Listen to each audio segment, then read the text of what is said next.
zahirə alınmıyor. Bəzən adamlar var, hiləgərdir, üzvə gülür. Bilirsən ki, sənin evi yıxmağa gəlib. Bir zaman onu allanır. Dünyaya alınan adamların halı buna bənzəyir, vəziyyəti buna bənzəyir. Günah və pislik də belədir. Zahirən bəzənmiş qəmlərdir, kədərlərdir, qüssələrdir, sevinç şəklində cilvələnən.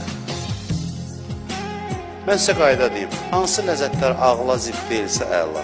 İnsan olmaq ləzzətinə zərər vurmursa, nə ləzzət istəsən al. İnsan olmağın ləzzəti var ha, insanam mən. Bundan ləzzət alırsan, o insan olmaq ləzzətinə zərbə vurmayan, istənilən ləzzəti ala bilərsən. İnsanlıq ləzzətini alsan, məqam da ləzzətlidir, pul da ləzzətlidir. Hər şey mümkündür ki, məqam Həzrət Yusuf şahdan vəzifə istədi. Dedim də keçən dəfə. Niyə? Çünki xidmətə vasitə bilir.